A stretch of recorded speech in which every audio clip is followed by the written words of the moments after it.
Well, howdy, everyone. This is Dave Cohen on Guitar Tales. We have a cool guest from Austin, Jackie Venson. Thanks for joining us. Hey, good to be here. How you doing? Good, thanks. You have any Frito pie out there? Do I have any Frito pie? Yeah, my I favorite haven't thing had from Frito your pie in a town. while, No? but there are a lot of good options for Frito pie here. I'd have to look them up though. You know, the landscape's different after COVID. Oh, that's right. Yeah. I Yeah, love, love, love your town. Absolutely love it. It's such it's a a great time. cool place. It is. It's a great music town and it's a great eating town. But Hmm. thank you. I think you're our first Texan on the show. I'm not sure. Really, that's surprising. There's a lot of Texans out there. There are a lot. I lived in Houston in 1987, and I like Austin better. Houston was cool, but Austin's a much cooler town. Houston, you gotta tap into the right places in Houston, and it's really vast. That's the thing Yeah. about it. Really, really vast. But Austin can feel a little small sometimes. So if Mhm. you need that bigger feeling, then you know you can find it in Houston. Yeah, that's true. Somewhere there's a picture of me on a one of those mechanical bulls from Austin, literally doing quite poorly at it. I would Somewhere. say, but that picture does exist somewhere. So, I have this really cool thing. I printed out your Wikipedia page. And, Hmm. and, and it was such a great cheat sheet for today. You've Nice. got you've got a cool career already, and you're young. Like you've already accomplished so much. You Well, are, I've been at it my whole life, so I hope so. yeah, yeah. You're right, right, right, right. So dad, professional musician, mom, a doctor, and mom pushed you to play piano, which is wonderful, right? Oh yeah. And And then what's the backstory? I read it a bit, but I want to hear the backstory of that occasion when you sort of switched from piano to guitar. well, it was the end of college, and I hadn't really played the piano much in college. I just used it to do homework. I didn't choose a major that involved performing in Okay. college because I didn't think that I needed to spend my college money on learning how to perform. I always thought that you just go out and start performing and then you just learn the ropes as you're doing it. Right. Uh, I mean, not to knock anyone who decided to be a performance major at Berkeley. I just really wanted like a major that touched on stuff that was really specialized. Like if I'm going to be here and I'm going to be spending all this money and time, you know, being here in Boston, you know, 1,000 miles away from home, I'm going to learn something where that I don't know. I can like, I don't know where else I would learn some of this stuff truly. Yeah. So like, Yeah. if I'm going to be here, going to get the most I can out of this specific place. And that was the strategy when I was choosing my major. And I thought that the most like hyper specialized thing that they offered was like studio production, learning how Okay. to use the studio, how to record, how to mic things, and learning how to like edit afterwards, mixing and all that stuff. And then they also offered like composition and arranging, Oh learning how to wow. write for a 13-piece horn band, learning how to write for a 4-piece barbershop shop quartet, learning how to write arrange a classical song for a 5-piece rock band. That's You know, really cool. all And of that exactly. I'm like, man, I didn't. First of all, I didn't even know what arranging was. I thought the songwriter thought of the song, and then boom, there's the recording. yeah, Like I didn't right. realize. I didn't realize there's all this stuff between the melody and the chords and the lyrics, and then the record. There's like all this stuff in between, and Berkeley was the first time I had ever been turned on to all of that stuff in between.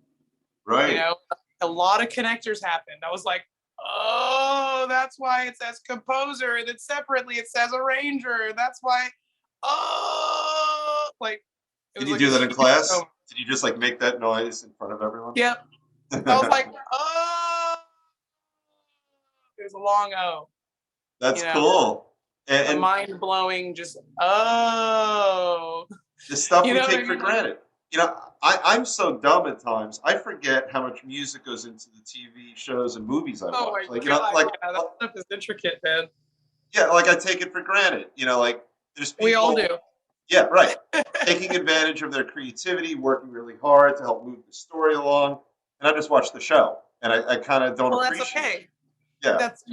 that means they're really good at their job. They don't want you to hear the music. They want Right. you to feel a certain way because of the music you're hearing. They don't Right. want you to hear the music. That means they're not good at their job. Right. Right. Right. The music takes the person away from the movie. That means either the person who wrote the music is not good, or the person who mixed the audio is not good, or Right. both. Or you've got You a know, narcissist composing the music who wants to make it all about that's a not themselves. good that's a not good TV show composer. You need the Yeah. TV show composer to be happy with being in the Yeah. background. Actually, so much so that they don't want you to hear the music. They just want you to be feeling a certain way. And if you were to analyze how you feel, you would realize that the music's a big part of it. But that's not the point. The Right. point is that you feel dread. And all of a sudden, if you're a musician, you'll also hear, and you're like, oh, that's why I feel dread. There's like a Gregorian chant. Right. And Right. Right. it's like really dark right now. Yeah. But most people don't go that deep. They just feel dread, and that's where it ends because they went to see the movie to be entertained. And that's right. And that's exactly, you know what it's like? If you're a phlebotomist, you don't want people feeling the needle when you put it in their arm. Nope. You want to get the blood out, call it a day. Right. And if you're like a surgeon, you don't want someone coming back after Yeah. you're done with your surgery 3 or 4 days later because something happened and now you got to go back and redo something. Maybe you left something in there. Right. Right. You know, Exactly. like that's not a good surgeon. A surgeon you have to go back to, Right. with the exception of specialized surgeries. A surgeon you have to go back to is probably not a very good surgeon. Right. Or to take this to the real extreme level, you don't want your surgeon carving his or her initials into your body when they stitch you up, because it's not about them. It's about the Actually, product. the quality of the surgeon sometimes is measured in the intensity of the scar. Sometimes Right. the surgeon's like a part of why one surgeon is better than the other is because their incision point is tiny. It's like, how did you do all of that with that incision? Wow, like that's a great surgeon right there, you know. Exactly. Right. Right. So yeah, like people use the word surgeon in that context like an adjective. Like Yeah. surgical precision. Right. Mm-hmm. Yes, Yeah. they do. Exactly. They use it to talk about something that might not even have anything to do with surgery. That's how, well known of a quality that is. Yeah. I So heard much so that we use it to describe a lot of things. Yeah, I heard Jackie Venson is so good at guitar, her leads are like surgical precision.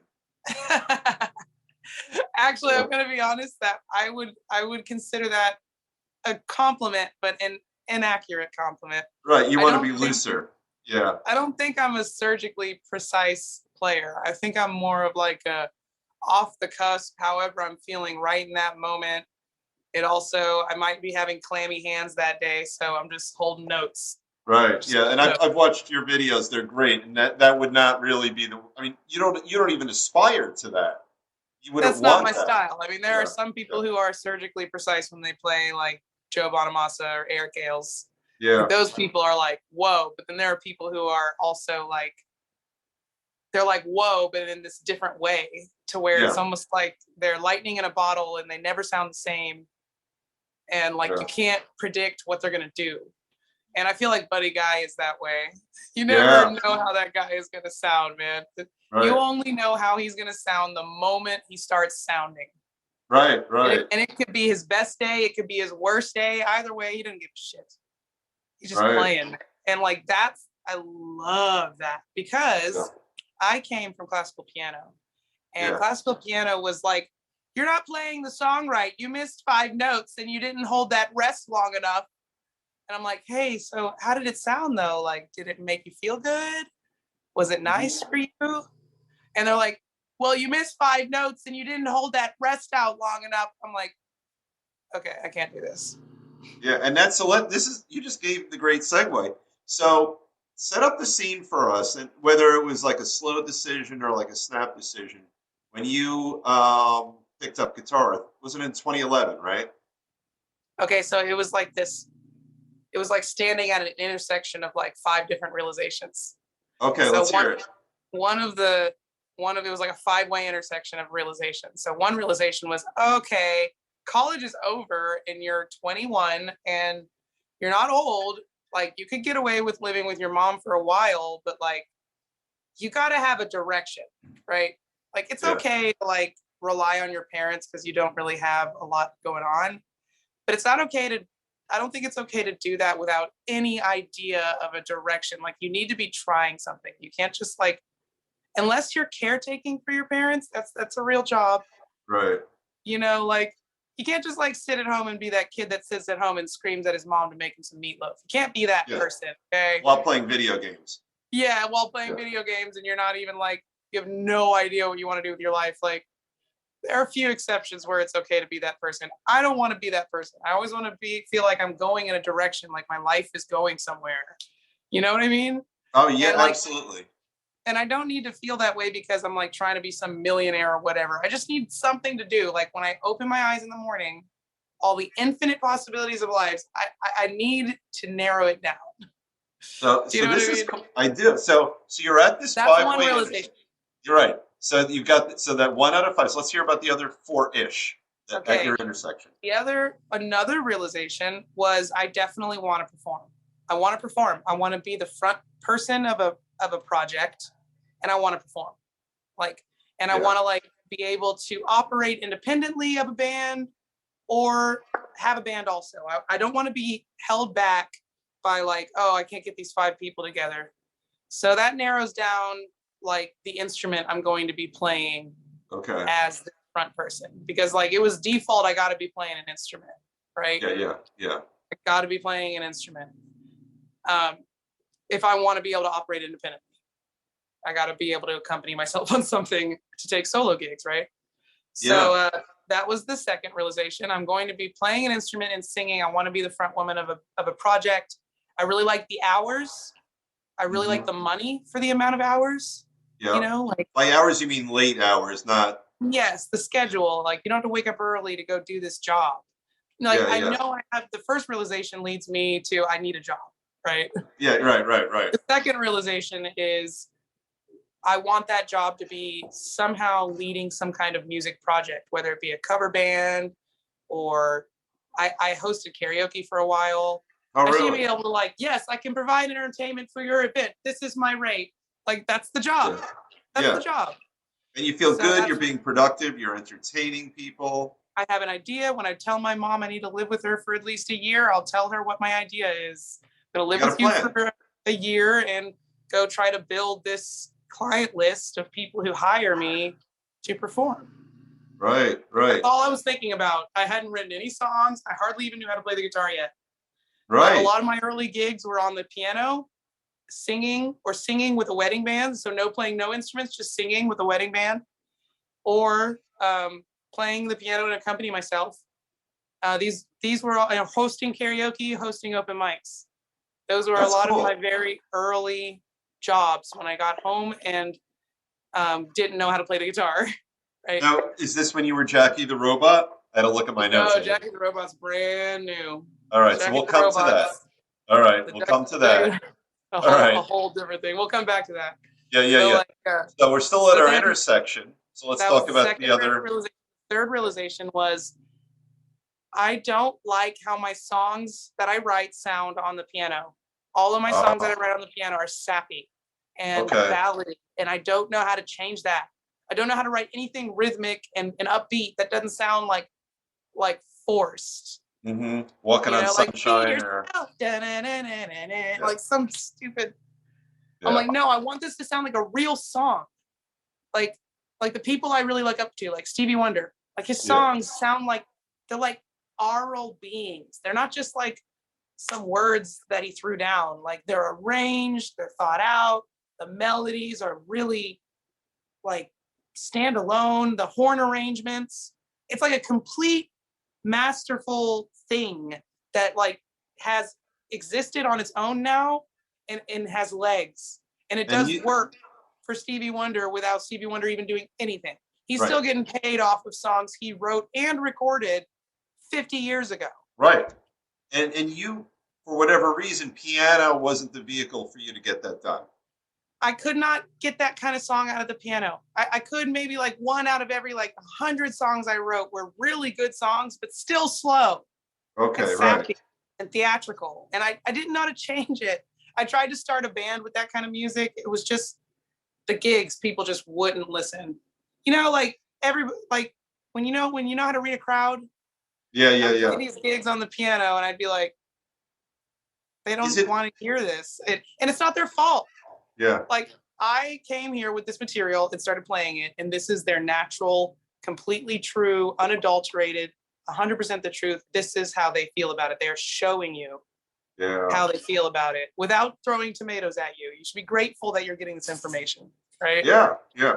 And is So it I'm getting this raw information, playing the piano and singing for people, and I'm like, so that was a third realization. Like, it's not happening for me on the piano. all It's right, not. And I'm right? not excited about gigs on the piano. So then I'm like, okay, I took those three realizations, right? And then I get to a fourth one. I'm like, here's the fourth realization. It's never too late. Oh, I It's like never too that. late to change your life. You have a supportive family, and your mom, like, as long as you find some kind of way to hustle up some money, if you want to change your life in a really big way, you can deal with that change as you're scraping together this money, and it'll be a transitional process and it'll be okay.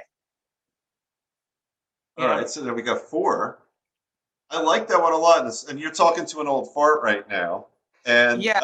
the idea, and I'm a fan of that. I've reinvented many things many times, even past Yeah, the it's age never of too 50. late. I mean, you're just gonna die one day. So, like, why Yeah, would you? It's too late. Too late for what? Okay, you're gonna die one day, but you're not dead yet. So what do you yeah, mean it's too late? right. I No, completely it's too late agree. when you're dead.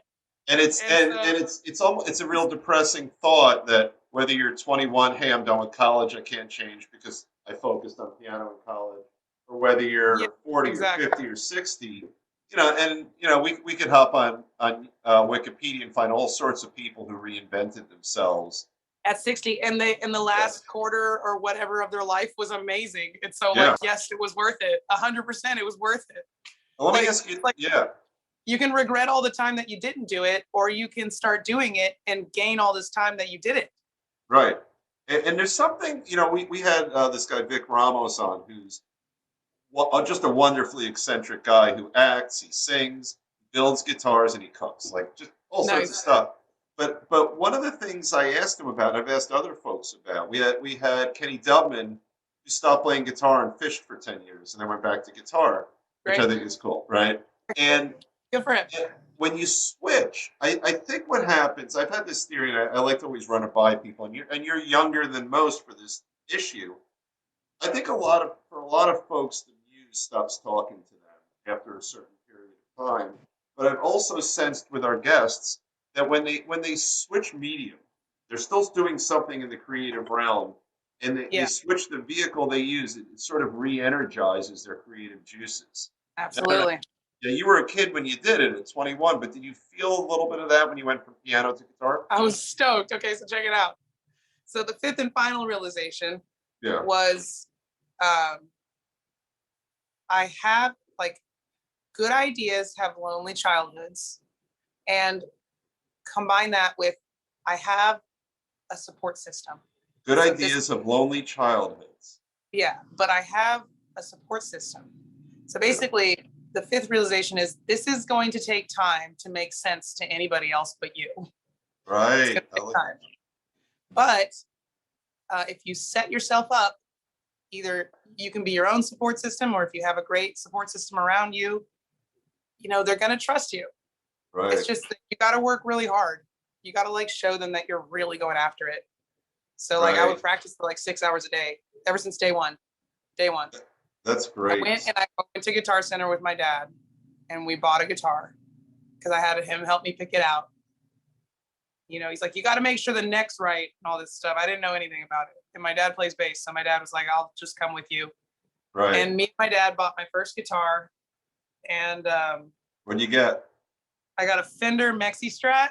It was Okay. awesome. Oh, cool. Cool. It was awesome. I'm convinced that it doesn't really matter where the guitar is made. It matters the individual guitar. Yes. Each individual guitar has the potential to be the greatest guitar you've ever touched. And It it doesn't does. matter the brand. I had a You can, post CBS 78 Strat. yeah. When people would play it, they would say it was the best Strat they ever played. What I'm trying to say is Yeah. it can literally be a brand that you've seen. Let's say this one brand, you've seen 50 guitars by this brand and it's horrible. or maybe even 500 guitars by this brand. It's horrible. I promise you, there's one out there by that brand. That's amazing. Because the one person who made that one guitar, they just cared a little bit more than the rest of those 500 people. Right. That's very cool. And it's true. You know, you could go to Guitar Center and look at the exact same model on the rack. They're right next to each other, and this one is 1,000 times better than this one. Yeah, and you haven't even looked at the price yet. Right. It could even be the same price. It could be the exact same model, the same price. Exactly. The same model, same price. You're right. And one is better than the other, or they both suck. Yeah. And you wouldn't pay $1,000 for either of them. Right. Even if you had the money to like just throw away, still wouldn't buy it. And it's like supposed to be a Fender American, you know, like. Yeah. No, I played plenty of terrible Fender American Strats, and I played terrible Squier Strats, and I've played amazing Fender American Strats, and I've played amazing Squier Strats. So like, it's the individual guitar. It really, really, really is. Yeah. And so me and Dad got me my first guitar, the Sunburst Gold Hardware, Rosewood Neck, Fender Mexi Strat, and it was awesome. That's and I learned how to play the guitar on that guitar. And I ended up selling it for a green Strat that I just fell in love with, and I needed help paying for it, so I sold that one. I still have the green Strat. Most of my like press photos and gigs and all that stuff that I built early on is with that green Strat. I love green guitars. Our publicist has this guitar called the Ivy, on his website, Guitar Assist. It's really cool. And at some point, I'm buying an Ivy for myself, just because the idea of a green guitar is very cool. Hell yeah, sounds good, man. Yeah, it's all good stuff. So you do that. So let's fast forward. So then. Oh yeah. I'm sorry. Go on. I can. Yeah. So it's like all these 5 realizations lead to I don't like how my songs sound on the piano. I don't like my performance persona on the piano. I tried to play gigs on the piano for like 7 years, ever since high school. Wow. Okay. I started like playing like weird little matinee gigs at hotels and stuff that I got on Craigslist by the time I was like 17. And so I really did try the piano thing, and it was just way too loungy, and I hated it. And I'm like, so you want to be a performer, an artist, that means you need to build this entire thing that you want around like a foundational thing that everybody wants to see. Like that's all the most successful performers in history did that. They had this thing that they did that everybody wanted to see them do that thing, because when they do that thing, it's different than when anybody else does whatever thing they did.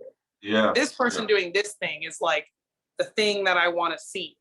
So for example, Michael Jackson dancing / specifically the moonwalk, right? Right. Michael Jackson's like, okay, people love his music, right?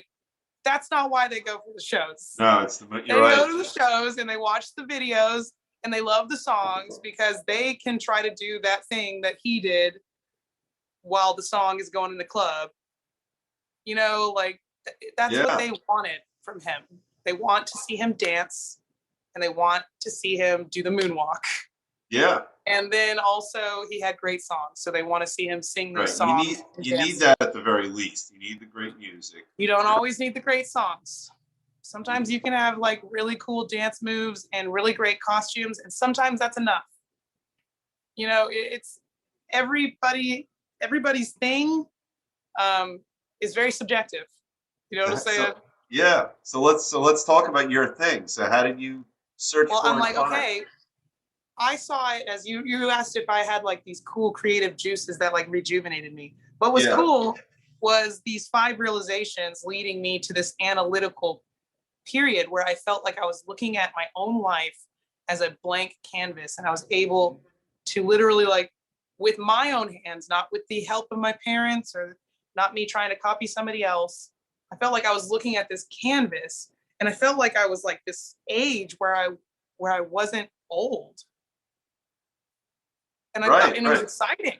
Yeah. It was exciting. Now, and I'm not saying that it's not like bad to be old. That's not what I'm saying. I'm saying like I'm only 21 and I feel like I'm looking at this canvas, and even if it takes me 10 years, then I'll only be 31.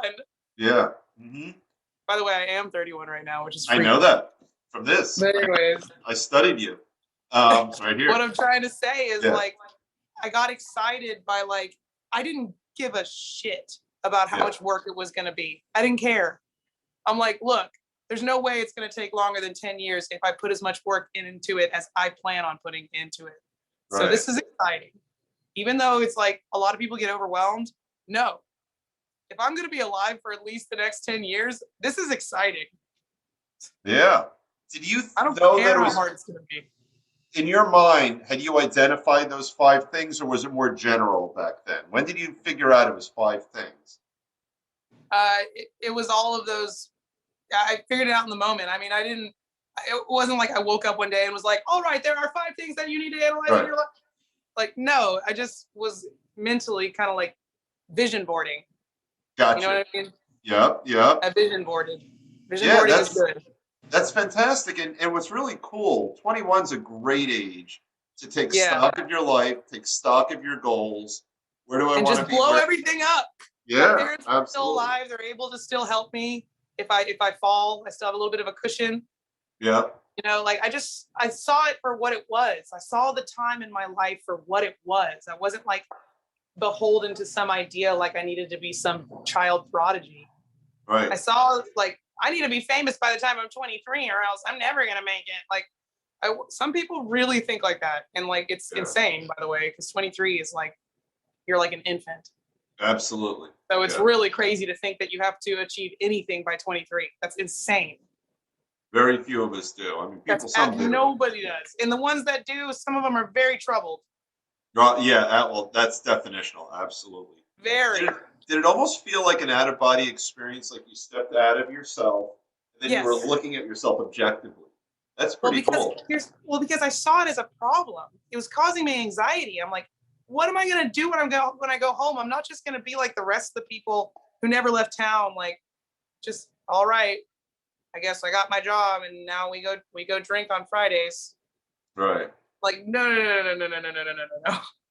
I don't care how much work I'm going to have to do. At least I'm going to be doing work instead of just like rotting in place. Well, that's another common theme I'm getting from everyone. And I've learned it in my personal, professional life.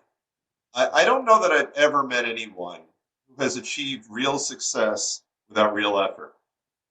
You know, No. I mean, I don't care what your natural level of talent is. Everyone I know in music, I'm a lawyer, in the law. It dominates their whole life. The more successful they are, the more life it takes from them. Yes, absolutely. Like let's say they're awake for 13 hours a day.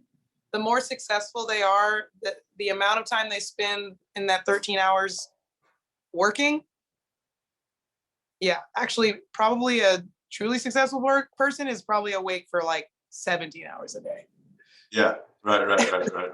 Yeah. And they spend 15 of it doing whatever it is that makes them successful. Yep. Fully agreed. Personally, and from people I've just met over my many years on this planet. And I really believe that. And I think it leads to a satisfying existence. Yes, exactly. And that's all I wanted. I wanted to go home and have a direction. It's almost like being a kid. Like kids who are in routines, you know, they do better. Right. You know? And I'm talking about like young kids, like under the age of like, 10 or something. Yep. Like young kids who are on routines, they do better. It's same with like dogs. Yeah. And I think it's the same with adult humans. I'm like, look, I need some structure to my life. I'm not going to be in school anymore. I'm never going to be in school again. So now what am I going to do with that energy that I put into school? It's like, okay, I don't want to put it into a 9 to 5 because they don't pay very well. And also I'm probably going to hate the person who's my boss. I don't want a boss. I don't like bosses. I don't like bosses. So I'm like, if I don't wait, hold on. What do you think about how do you feel about bosses? I don't like bosses. I think most of them are not qualified. And so it's like, absolutely. How dare you talk to me like that? I don't care that you make $5 more an hour than me. How dare you talk to me like that? You know, how dare you sit here and act like you're better than me just because you make a few more dollars than I do? No. Insecurity. It's insecurity talking. I don't like bosses, and I don't like that mentality of like, I'm the boss. It's like, look, if everything around here is sucking and the morale of your employees suck, that means you suck. Yeah, the best people I've worked with over the years never say you worked for me. They say you work with me, or I With me. work with you. Exactly. Yeah, Yeah, that's what I'm trying to say. So yeah. I don't like bosses. And You're being really unclear right now on your feelings I for like bosses. You just, I I like don't know what you're teams. saying. I like teams. I like it Absolutely. when Yeah. everybody has a lane and they are everybody's the boss, but they're only the Yes. boss of their lane. Yep. Yep. Some of them might have one or two lanes. That's cool too. Some people are Yep. very smart and capable, so they can be the boss of more than one lane. But that's how I prefer to do my work. So that's how I knew I wanted to be the leader of a band, either a cover Right. band or a band that makes original music, maybe a cover band at first, and then start, slowly. That's what I did. I started being like doing karaoke and open mics and doing covers and stuff. And then over time, as I started collecting more material, I would replace the covers. Now I don't do covers at all because I have a lot of songs. Yeah, But that it's took years. and I saw you've had some besides your albums, which we could chat about. You've opened. I'm cheating a little bit. I put the piece of paper right down here below my computer. I won't pretend I memorized it. But you've opened for I'm very authentic. But you've opened for Jason Aldean, Tim McGraw, and James Taylor. And what an amazing set of accomplishments, separate from your own studio albums. Like that's a big deal.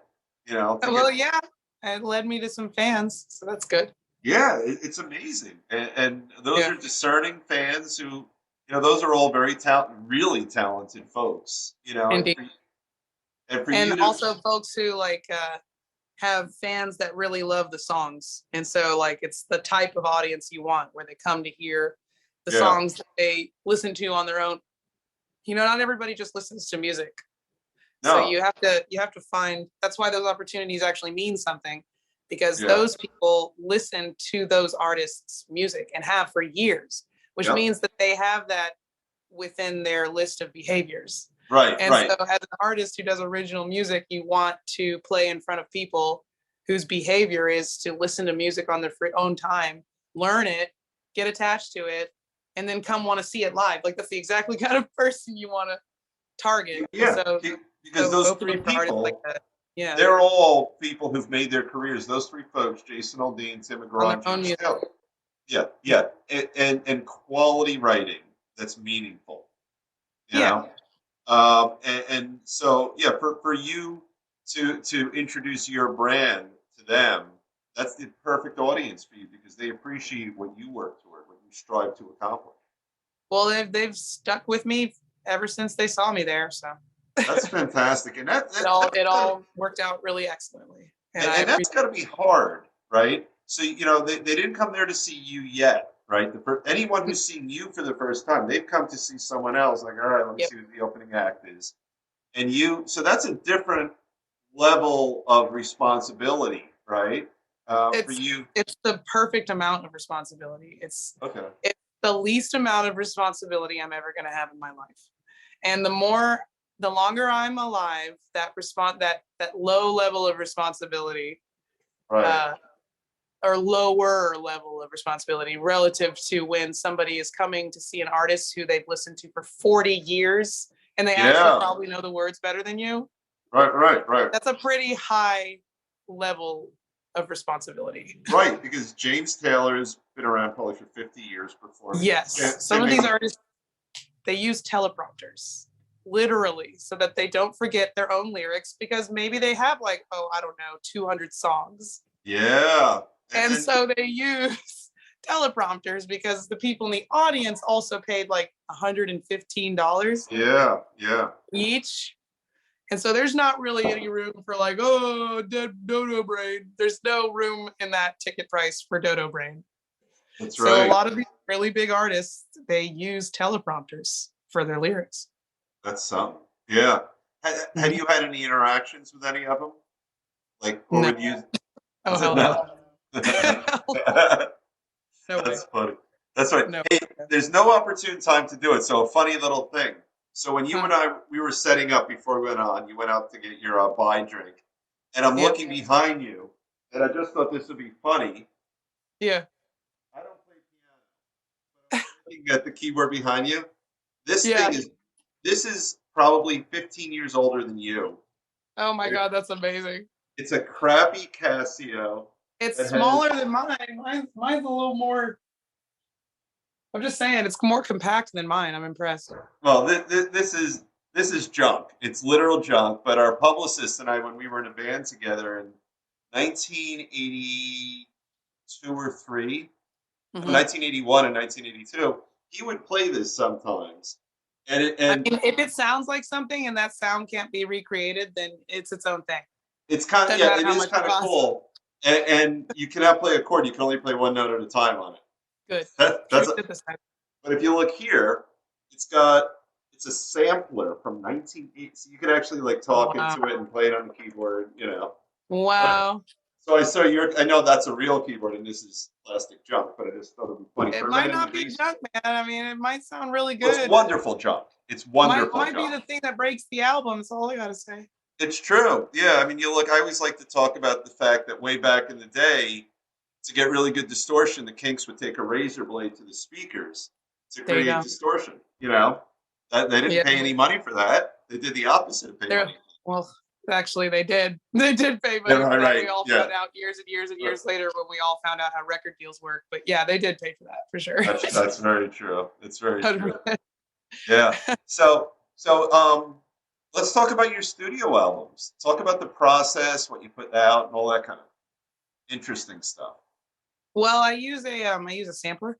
So it's funny you brought up the sampler. So I Right. use a Pioneer's Terise sampler, Pioneer DJ. It's a DJ sampler, and Oh, it really? has 16 tracks that you can put sounds on, and Okay. each can be individually manipulated. So you can mute one, you can turn it down, you can put compression or effects on each individual track of the sampler. So what I do is that's how I arrange my songs. So That's like cool. if I want to write a new song, I go into my beat library of like 10,000 beats that you can just get from the internet. Right, right. And I find a beat that I like, and then I just start kind of building the song from there. Because I really like songs with beats because of my, one of the five realizations, one of the five pillars. I hated how Yeah. sappy and slow my other music was. And so now I'm like, okay, beats are life, beats only, beats. Like I'm all about beats. Right. Now, so And so, yeah, I want to avoid the sappiness. yeah.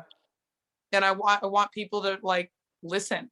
And I'm telling you, if you get a solid beat, people are just like, Yeah. I'm like as soon as thinking you start the beat, they're like drinking, they're getting something from the bar, and they're like, the second you said that, another one bites the dust popped to my head.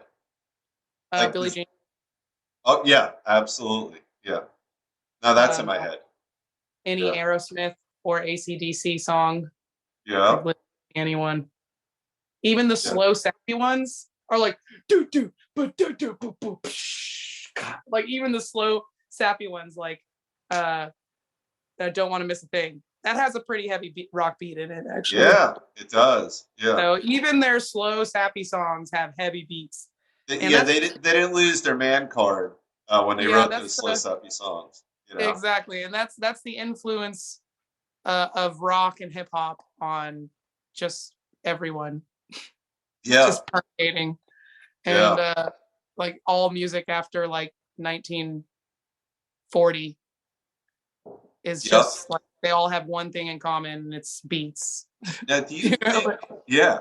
Do you feel like when you switch from piano to guitar that and any real piano player would yell at me, but including you maybe, but I feel like guitar has more percussive capabilities than a piano. Is that one of the things that attracted you to the guitar? Because your You mean fingers. like you mean like the electric guitar versus the acoustic piano? Because we have to Yeah. clarify exactly what Yes. type of keyboard instrument we're Exactly. talking Yeah. about. Yeah, the acoustic piano. Okay, so let's put them on the same playing field. The acoustic piano and the acoustic guitar. Okay. Absolutely, the guitar is way more percussive. Not that you can't be some kind of genius like Ben Folds and learn how to do beats on the piano as you're playing. Right.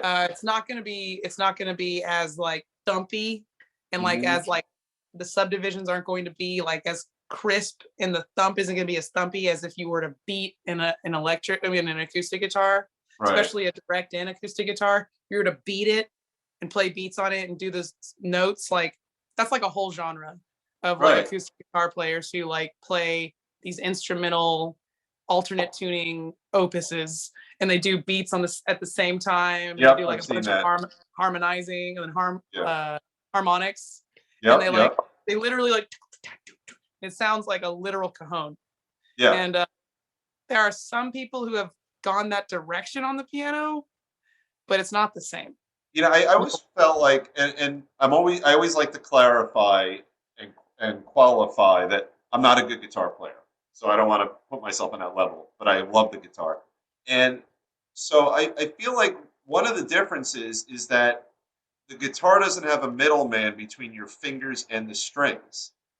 The Well, that's piano. what I think about the really creative piano players. The really Yeah, creative players, they open the lid of the piano yeah, and they and it could pull that go stuff. in. Yeah, Yeah, but this is this is built on the assumption that there's a literal grand piano with a lid at this gig. you're right, right. Yeah, and with the Like you guitar. definitely can't do any of this shit with a keyboard, a digital piano. No way.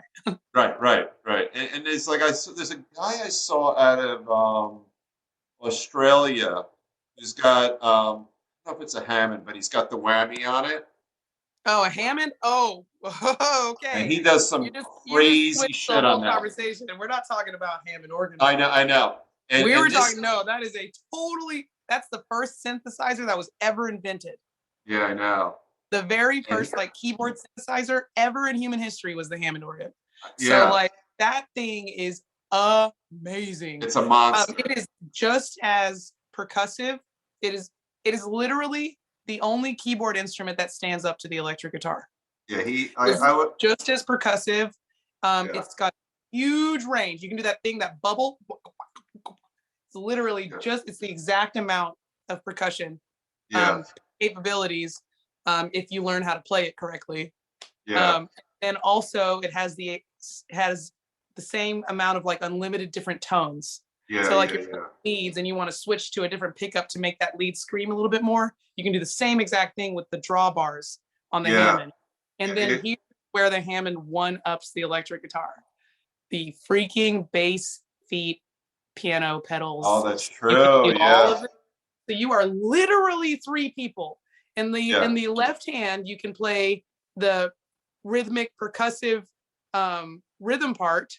In yeah, the right hand, on a separate tier of keyboard, you can do leads. And right.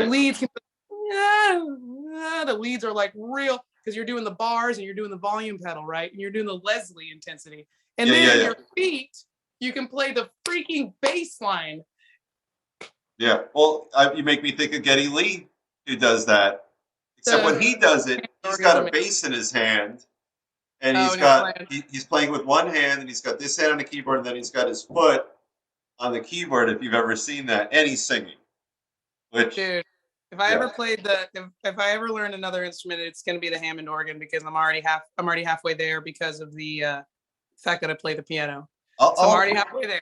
When we're done tonight, I'm going to send you this video I have on YouTube. I have to find it.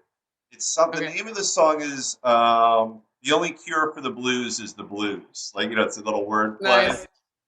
And it's some band which I was positive was from the American South, and they're from Australia. Just everything about them screamed this country. And what this guy does on the Hammond with the whammy, it's you're right. It's the guitar and then some. And I'm serious. It's the only instrument, the only like lead instrument, I think, that can stand up to the guitar.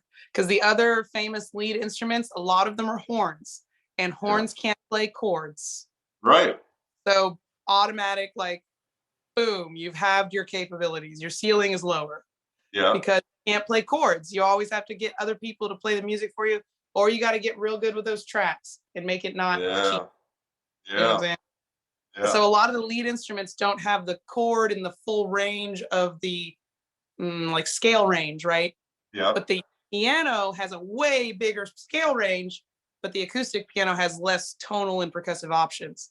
Mm-hmm. And so honestly, the only instrument that had one-ups the electric guitar is the Hammond organ, which is crazy because the Hammond organ was invented like 80 years before the electric guitar. Yeah, I know. It's crazy. It was invented in the 1800s, dude. Yeah, it's a crazy thing, and even just saying the name, it's just everyone knows the Hammond organ. Oh, it's excellent. It's an Yeah, excellent freaking instrument. It's the only instrument I would switch to from the electric guitar. right. And you know how to play it, so it's I know how easy. to play the keys. I know how to Right, play the keys. I right. do You don't know not that. You don't know know how the to play the Hammond. Hammond organ. You No, can the figure that Hammond organ, out. like half of the Hammond organ is knowing how to play the piano, right? And Yeah. the other half of it is specifically knowing the exact amount of capabilities from the organ itself and knowing how to achieve them. So it's like, I I want this sound. I know exactly what I have to do to get that sound. so I And there's a lot you have to do sometimes. There's like 16 drawbars at least.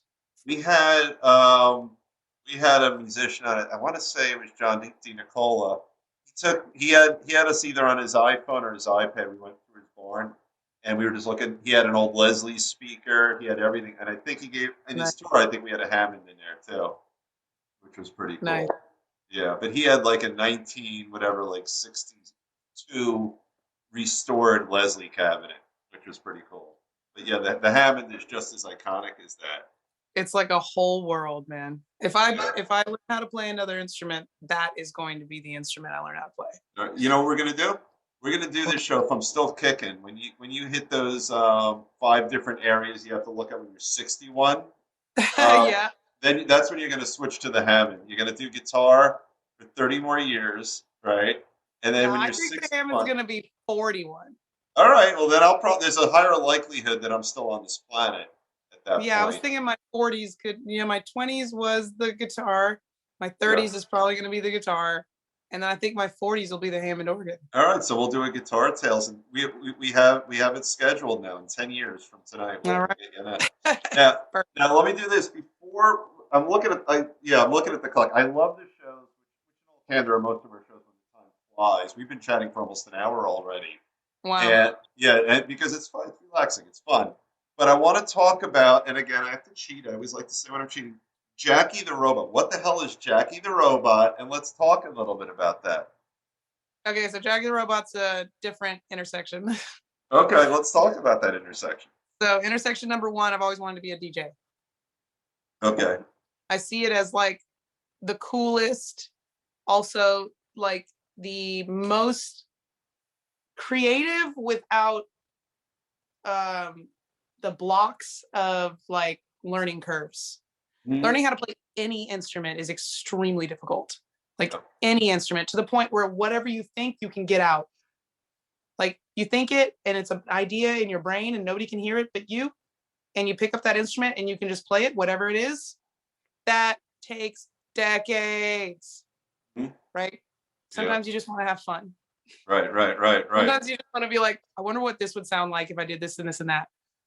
And that's what DJs get to do. And I'm not saying Right. that there's no skill in DJing. There's like a lot of like individual DJ skills that you do have to develop, but it's less nuanced than like learning how to move your hands within inches and like hold down a bar chord. It took me like 8 months to learn how to hold down a bar chord. Are you serious? You know Yep. how much I could do with DJing in 8 months? Right, right. And Okay, do so you check it out. Check it out. okay. Imagine two parallel videos. One of Yep. them, I'm working up my DJing skills. So scratching, all that stuff, all the different types of effects and knowing when to use them, lining up the songs the right way with the right beats, making sure that the music is lining up with the voice well enough to where the melody isn't clashing with the music. All of that Yep. stuff is stuff that's nuanced, that's challenging, that DJs have to learn how to do. But I feel like I could do that in 8 months. Whereas Right. learning how to play the guitar like Eddie Van Halen, can you even play a chord? Right. Okay, good luck learning how to play just a chord. Yep. Okay, it's been 8 months and you've learned how to play a chord. Yeah, the bar. Cool. I can still remember. I had a girl from Hazlitt, New Jersey, taught me bar chords. I didn't even know they existed. Yeah, and that's really hard. It's It's really. really hard. You have to Yeah. develop muscles that your fingers probably never prior to that ever Mhm. used. And Yeah, so it isn't me like saying that like DJs don't have to work as hard. but it's a It's me different thing. saying that the type of work that they have to do is way more fun. Like Yeah. just playing a beat and then working on lining stuff up with that beat, that is way more fun than building a callus that hurts so bad every time you try to practice the guitar. Yeah. You have to experience like callus pain for like a year and a half before you're like, oh, it's not that the pain isn't there, it's that I don't feel it Right. anymore. And finally, You know, your like, string isn't buzzing anymore. yes, Finally, year exactly. end. Yeah. After a year and a half, it took me 1 year to be able to play for 30 minutes without my hands fatiguing so much that I had to take a 15-minute break. Right. Right. So where have you been doing your DJing work, So Jackie that's the Gorilla? first, yeah, that was the first intersection. DJs have more fun. They just do. Right. It's not that they don't work as hard. It's just that they have more fun. Instrument Oh. players, we're all weird. We're all like borderline, like most of us are like drug addicts. Most of us are like, Right. okay, I gotta go practice bar chords for 6 hours and then I could maybe play one song at the end of it. Right. Like we're all losing our freaking minds. They call it the woodshed. Yeah, we all locked ourselves in the woodshed for 10 years just so that we could play Britney Spears Toxic at a Right. wedding. Right. It's like, meanwhile, the DJ's over there blending Britney Spears Toxic into a Stevie Wonder song, getting out of that, going into a Paul Wall song. Meanwhile, the DJ's over there like, waka, waka, wah, waka, waka, wah, and we're all just like, so anyway, DJs have more fun. Thing number 2, Jackie Venson, the project is really locked down. It has a team. In order to operate the way it does, it needs to have a team. And the people on that team need to get paid. And so the only way that the people get paid is any money that project makes gets split up into whatever percentage we agreed that they would get paid. So the agent gets a piece, the lawyer gets a piece, the business manager gets a piece, the manager gets a piece, et cetera, et cetera, et cetera, right? Yeah. And, like, it's all this like sustaining machine where like we establish a certain rate so that it can cover all the costs of everything that it costs to run the project to begin with, right?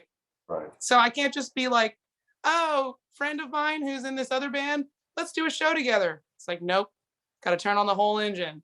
Okay, we're doing this show. Oh, wait, we have another show 2 weeks later, and there's a radius clause, blah, blah, blah, blah, blah. Like, there's all this formality that goes along with this project because this project has been developed over the course of 10 years. Right. So what I wanted was like a cool outlet to just have fun with my friends and just be able to be like, yeah, I'll totally take that show tonight at 9:00 and just Venmo me. Oh, perfect. Right. And by the way, it's 4 in the afternoon. Sure, I could be there tonight. Yeah, I could be there tonight. Oh, so-and-so dropped out? Neat. Yeah, I'll be there. So Versus I call my agent and he's like, well, you have a show on Friday and you can't play any public shows until after that show on Friday. What are you doing? What are you doing? Like, I don't even have to mess with that project and I can still get this cool like outlet and still just kind of like be a person in my community. So are you just bringing a Mac with you or what are you bringing with you if you DJ? I use an iPad. Okay, or even easier, right? And then they'll have the turntables waiting for you there, right? Yep. Scratch. Technique? What actually, I have my own turntables. I use that one right here. Can you see it? So the newer style, right? Yeah. Yeah, because it works the best with the iPad. Oh, that makes sense. Well, very cool. Yeah, it's like a special iPad edition. Right. So let me ask you this: when people want to find you, where are they going to find all your stuff? My website is a big hub for that. Okay, so JackieVenson.com is that? I forget. It is. Yeah, right? and I also have that's it, and then also my Bandcamp, which is just Jackie Venson on Bandcamp. And Venson, by the way, hold on. Venson is Venson because I want to make sure people spell it right. Yes, V like victory. Yep. There you go. And no Q in your name. You don't have one of those kind of Jackies. You have J-A-C-K-I-E. Yep. Right. All right. I got to say, I've had such a fun time with you. And it sounds more importantly, it sounds like you're having fun. Oh yeah. I mean, like, I'm just kind of doing things as they come, like you do things and then you get ideas to do new things. So then I chase the idea and I do new things and it's cool. And it keeps on changing and growing and evolving just because it's alive. It's like when you have a kid, they start off as like this glob and they can't really do anything. And then you teach them how to do a few things and then they just keep growing and they just keep going in that way. And then one day you're like having a drink with them. Yep. Yeah. I was just gonna say, and then they're You drinking in my know, like, basement. I mean, they're drinking in somebody's basement.